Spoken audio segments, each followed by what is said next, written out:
Mu mudugudu wa Kambyeyi mu kagari ka Gihinga mu murenge wa Gacurabwenge wo mu karere ka Kamonyi niho havugwa inkuru y'urupfu rwa n'umubyeyi Rosine y'imyaka 20 aho yishwe mu ijoro ryo kuwa 15 Gicurasi 2025. Bikaba bivugwa ko yishwe na Mvunabandi Louis bahoze babana nk'umugore n'umugabo ariko bakaza gutandukana bitewe n'uko uyu Mvunabandi yiba. Uyu ni Mukamuhire Monica umubyeyi wa nyakwigendera arasobanura uko byagenze.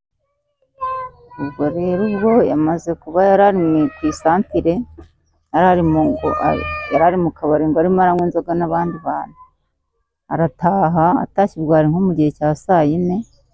Ageze hano araduhamagara ngo nitumukingurire.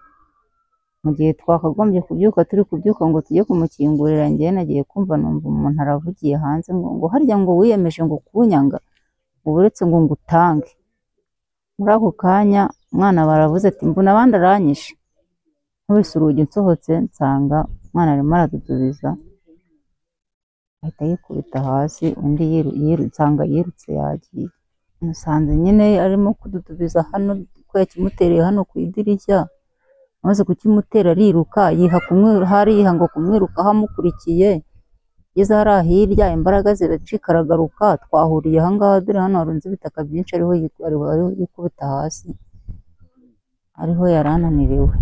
Yarakomeretse ku kaboko k'iburyo, aha ngaha niho yakimuteye gihita gifata hano mu mutima. Navugije induru banga kuza, umuntu wabashije kuhita aza ni umumama utuye hariya hirya n'urugo rukurikiye rwa mudugudu, nibo baje basanga n'ubundi yarangije kugenda kare. Navugije induru rwose n'uriya mwana umusaza we nawe ajya hirya havuza induru, nawe njya hirya hose ndakumera ndahamagara. Nyuma yaho nibwo ahamagaye irondo, umudugudu niwo uhamagaye irondo, ariko wapi nta baturage bari bigeze bandi bazi usibye abo babiri bonyine. Icyo mbona cyo n'ubundi niyo baza bakamutabara n'ubundi hari bari kumugeza kwa muganga yapfuye. Nta gihe kinini, nta mwanya munini washize, nta saha yashize. Ahubwo nyine yakomeje aragaragurika aho hariya ari gusambagurika, amaraso agera ubwo amushiramo, turaterura tujyana mu nzu ubona agihumeka, birangira nyine birangiye.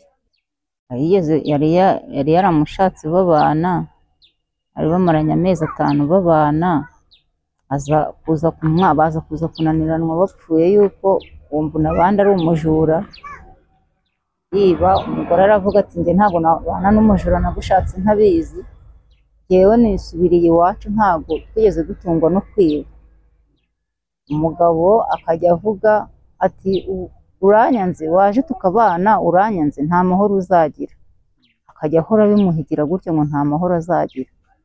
Ubwo rero abari muri ako kabari baje kumbwira yuko ngo nawe yahaje, ngo aranahagura n'inzoga, ngo yicara aho ngo akajya yiyesura ngo umuntu ngo uri gusangira n'umugore we ngo aramwica, ngo arica umuntu.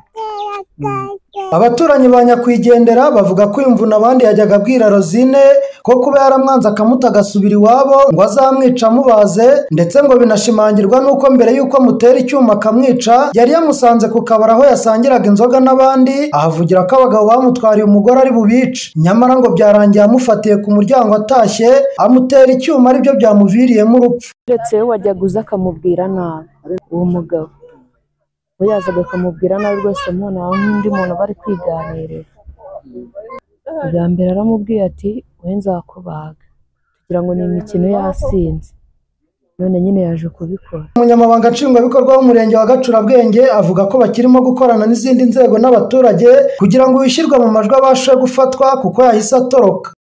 Ntabwo wabyita amakimbirane kuko abantu bakimbirana iyo babana, kandi ntibari bakibana. Nyakwigendera abanaga na nyina n'umugabo yabaga ukwe, rero bigoye ko kuko mu gihe babanye ntibabanye n'igihe kinini, ngo babanye amezi 5 gusa, ariko mu gihe babanye barinze batandukana nta makimbirane batugaragarije yandi yari arimo.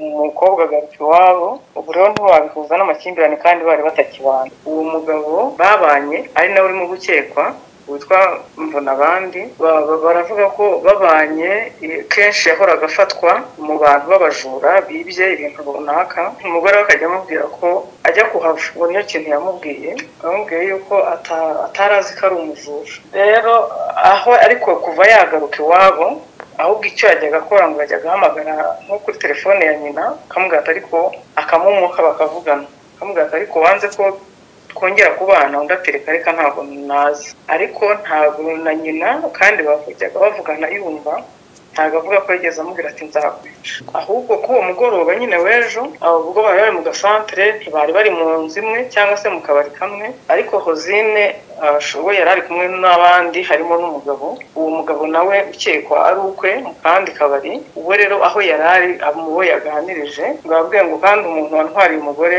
ngo azambona, nicyo kintu ariko yavugaga ku mugabo wamutwariye umugore ati kandi umugabo niba ari umugabo cy'abagabo ikintu nk'icyo ngo umugabo cyangwa se abagabo bantwariye umugore bazambona, ntabwo yigeze avuga ngo ndi kwice, ntiyavuze ngo nzakwica, ntiyanamuvugishije, ariko abo yabwiye nabo bari bari kumwe nabo kandi abagaragaza ko azakora nko kwihimura ku bamutwariye umugore. Aho bishoboka umuntu wagaragaraho imyitwarire, imvugo, wagira ibikorwa cyangwa mu bundi buryo butandukanye ibintu bigaragara ko bidasanzwe, twajya turushaho gufatanya mu guhana amakuru kugira ngo byose tubishakishemo turebe ko hari ikintu twabikuramo hakiri kare.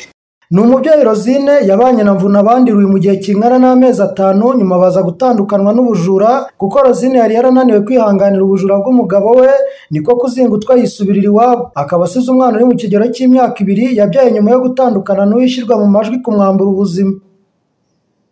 Eric Habimana, ATV, mu murenge wa Gacurabwenge ni mu karere ka Kamonyi.